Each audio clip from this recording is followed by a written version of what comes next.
నమస్కారం. ప్రస్తుతం మనతో పాటు ప్రముఖ ఆధ్యాత్మికవేత్త, ప్రముఖ జ్యోతిష్య వాస్తు పండితులు ముమ్ము మహేశ్వరరావు గారు ఉన్నారు. వారితో మాట్లాడిద్దాం.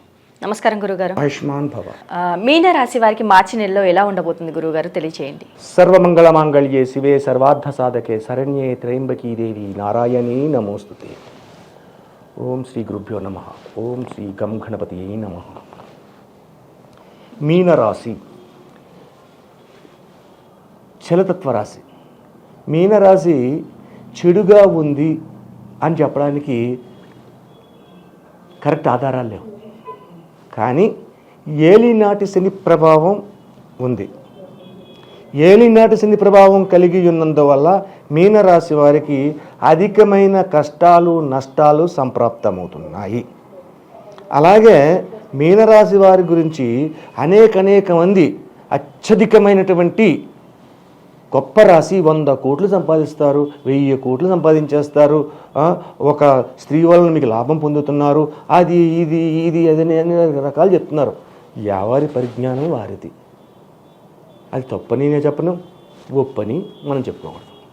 కానీ మీనరాశి వారికి ఈ యొక్క నెలలో యోగదాయకమైన పరిస్థితి ఇంకా రాలేదు. ఎందుకంటే అధికమైన ఖర్చు, ఆదాయం లేని పరిస్థితి. ఆదాయం లేని పరిస్థితి అంటే ఒక రాష్ట్రం వృద్ధి చెందాలి అంటే ఆదాయ వనరుల్ని తీసుకురావాలి, ఆదాయాన్ని ఎలా పెంచాలి అని చెప్పేసి రాష్ట్ర ముఖ్యమంత్రి ఆలోచించవలసిన పరిస్థితి. అలాగే మీనరాశి వారి కుటుంబంలో ఆ మీనరాశి సంబంధికులైన వారిలో తనకు ఆదాయం ఏ రకంగా సంపాదించాలి, ఆదాయాన్ని ఎలా రప్పించుకోవాలి అనే ఆలోచన ఉంటుంది. ఇక్కడ నీకు అనుమానం వస్తుంది, ఆదాయం రాలేదంటున్నారు, ఉద్యోగస్తుడు ఉన్నాడండి, నెలసరికి 70,000 ఆదాయం అండి, సంపాదన అండి, మరి 70,000 వచ్చేది కదా నెలకి. రైటే, వచ్చేసింది. 70,000 వస్తే 1,50,000 ఖర్చు వస్తుంది. ఇక్కడ ఒక అభిషేకం చేసి రెమెడీ చేసుకోవాలని చెప్పాను. సరిగ్గా అభిషేకానికి వెళ్ళాలి రేపు పొద్దునని సమకి అన్నీ తెచ్చుకున్నాడు, అన్నీ కొనుక్కుని తెచ్చుకున్నాడు. అభిషేకం చెల్లాలని నేను చెప్పినాయి. ఆ రాత్రి పొద్దున్నే వెళ్ళాలి. రాత్రి సమయం రాత్రి 11 అయ్యేసరికి వాళ్ళ తండ్రి కట ఏదో సమస్య వచ్చి, కిడ్నీ సమస్య వచ్చేసి స్పాట్లో ఆపరేషన్ చేయాలి. ఆ యొక్క విధానాన్ని చేయలేటాడు. అభిషేకాన్ని చేయించాలి, సామాన్లు కొనుక్కున్నాడు, తెచ్చుకోడు, అభిషేకాన్ని చేయలేదు. ఇప్పుడు నా ఫోన్ చేసి మాట్లాడుతున్నాడు, ఏమని చెప్పు, మళ్ళీ వారం చేయించు అని చెప్పాం. అలాగే ఈ యొక్క మీనరాశి వారికి ఆదాయాన్ని మించిన ఖర్చు ఉంటుంది. లేదు, వ్యాపారస్తుడు ఉన్నాడు, లేదు, నాలాంటి ఆస్ట్రాలజర్ ఉన్నాడు. మా యొక్క విధానం ఏంటి, 10 మందికి 10 మాటలు చెప్పి, జాతకాలు చెబితే మాకు ఫ్యూచర్ ఎంత వస్తుంది. ఒక విధానంగా ఆలోచించుతాం. ఇదంటే మార్చి నెల. రేపు మన జనవరి నెల చూద్దాం. జనవరి నెలలో ఏమైంది, అందరూ ఊర్లు వెళ్ళిపోయారు. ప్రతి ఒక్కరు ఊరికి వెళ్ళిపోయారు, ఎవరూ లేరు. పండుగ వాతావరణం, ఇన్ని వ్యవహారాలు జరుగుతున్నప్పుడు ఈయన గారి దగ్గరికి వచ్చి మనం జాతకం చెప్పించుకుందామా అని ఎందుకు అనుకుంటాడు? అనుకోరు. అవునా? ఇలా పరిస్థితి ఏంటి? ఆదాయం లేదు. ఫర్ ఎగ్జాంపుల్ నా పేరు నాదే నేను చెప్పుకోవాల్సి వచ్చింది. ఇటువంటి పరిస్థితులు ఈ మీనరాశి వారికి వస్తున్నాయి. ఇటువంటి పరిస్థితులు ఈ నెలలో కూడా, ఈ మార్చి నెలలో కూడా ఇదే పరిస్థితి సంప్రాప్తమవుతుంది. తరువాత మార్చి నెల తరువాత మీనరాశి వారికి అత్యధికమైన శుభలాభ ఫలితములు పొందడానికి అవకాశం ఉంది. చాలా అవకాశాలు ఉన్నాయి. జనం అన్నట్టు 100 కోట్ల రూపాయలు సంపాదిస్తారంటే సంపాదించవచ్చు, దాని ఏముంది, రావచ్చు. అటువంటి ఫలితాలు వస్తాయి. కానీ మార్చి నెలలోనే అత్యధికమైన జాగరూకతతోటి వ్యవహారం చేసుకోవాలి. ఒక స్త్రీ వచ్చి మిమ్మల్ని కాపాడుతుందని చెప్పేసి ఒక ఆస్ట్రాలజర్ గారు చెప్పారు. రైటే అనుకున్నాం. కాపాడిందే ముంచిందా తెలుసుకోవాలి కదా.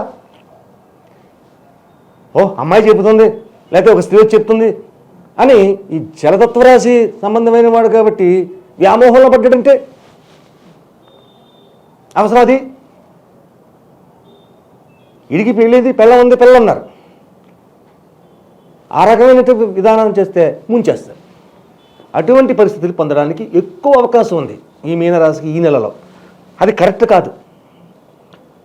కష్టే పలి, కష్టపడందే ఎవరికి డబ్బు రాదు. కష్టపడాలి. నువ్వైనా నేనైనా ఎవరైనా గొంతు చించుకుని చెబుతాం గంటలు. ఎందుకు? మీరు ఇన్ని వెళ్ళిపోతారు కాదు, మాకు తృణోపణం వస్తారు. దాంతో నాకు పిల్లలు ఉన్నారు, పెంచుకుంటాం. ఇది లెక్క. ఆలోచించాలి. కష్టపడకుండా డబ్బులు వచ్చేయాలని కూర్చుందంటానంటే ఎలా కుడుతుంది? ఆ దొంగడు పనులు చేసేవాడి. ఇటువంటి పరిస్థితుల్లో మీనరాశి వారు ఉన్నారు. ఈ నెలలో మీనరాశి వారికి యోగదాయకమైన పరిస్థితులు పొందాలన్నా, అధికమైన ఒత్తిళ్లకు లోనయ్యి, అధికమైన ఖర్చులకు లోనయ్యి ఉంటే వచ్చే విధానాలు ఏంటి, ఎలాగ తప్పించుకోవాలి, ఏం చెయ్యాలి? అయితే ఇక్కడ ప్రతి వ్యక్తి మీనరాశి వారికి ఇన్ని 100 కోట్లు వచ్చేస్తున్నాయి, 100 కోట్లు వచ్చేస్తున్నాయి, 200 కోట్లు వచ్చేస్తున్నాయి అని చెప్తున్నారు. కానీ వీళ్ళకి ఉన్న అపయోగమైనటువంటి పరిస్థితులు కలిగినప్పుడు ఏ విధమైనటువంటి పూజలు చెయ్యాలి, దానాలు చెయ్యాలి, వ్యవహారాలు చెయ్యాలి అన్నది ఎవరూ చెప్పట్లేదు. ఈ మీనరాశి వారు ప్రత్యేకంగా చేయని కొన్ని ఉంటాయి, అవి చేసుకోవాలి. అవి చేస్తేనే ఈ రాశి ఫలితములు రాశిలో ఉన్న వారికి అపయోగాన్ని తొలగి, శుభయోగం రాకపోయినా పోనీ శుభయోగం రాలేదు, కష్టం, 100 రూపాయలు వస్తాయి, రాలేదు, 100 రూపాయలు రాకపోయినా 50 రూపాయలు వచ్చింది, సంతోషం. నాకు 100 రావాలనుకుంటే సంతోషం, ఆశాఫలం, ఆశపడతారు. అలా కాదు, నువ్వు మంచి చేయబడలేదు, చెడచెంకుంటే చాలు ఎదట వాళ్ళకి. కాబట్టి శుభయోగాన్ని పొందనా పొందకపోయినా ఏం చేస్తే శుభయోగానికి దారి చూపుతుంది? Torch light. ఈ టార్చ్ లైట్ వేసి చూపించాలి కొంతమందికి. మీనరాశి వారు ఏం చేయాలి? ప్రతి శనివారం నాడు, ఈ నెల ప్రతి శనివారం నాడు కూడా నవగ్రహములు ఉన్న గుడికి, శివాలయానికి వెళ్ళాలి. నవగ్రహములు ఉన్న గుడికి వెళ్ళి ఒక బెల్లం ముక్క, ఒక తమలపాకు, ఒక 150 గ్రాములు నల్లని నువ్వులు, ఒక వాటర్ బాటిల్, ఎంగిలి చేయని వాటర్ బాటిల్, ఇది పట్టుకుని వెళ్ళాలి. వెళ్ళి నవగ్రహముల చుట్టూ 27 ప్రదక్షిణలు చేయాలి. ఉదయకాలం, సాయంత్రం కాదు నేను చెప్తుంది, 27 ప్రదక్షిణలు చేయాలి. 27 ప్రదక్షిణలు చేసిన తర్వాత నీళ్లు నవగ్రహంలో మధ్యలో ఉన్న శనీశ్వరుని విగ్రహం మీద పోయాలి, వాటర్ బాటిల్. ఆ తర్వాత ఒక 100 గ్రాములు నువ్వుల నూనె పోయాలి. ఇవన్నీ పోసే ముందు ఒక నల్లని వస్త్రం, తక్కువ రకాన్ని, పెద్ద కాస్ట్లీ ఒక్కలేదు, నల్లని వస్త్రం విగ్రహానికి పెట్టి ఈ నీళ్లు పోసి, ఆ తర్వాత నీళ్లు పోసిన తర్వాత విగ్రహం వస్త్రం పెట్టి, వస్త్రం పోసిన తర్వాత నువ్వుల నూనె పోసి, ఆ తర్వాత నువ్వులు కూడా పోసాలి ఆ విగ్రహానికి. ఆ తర్వాత తమలపాకులో నుంచి బెల్లం ముక్క పెట్టాలి.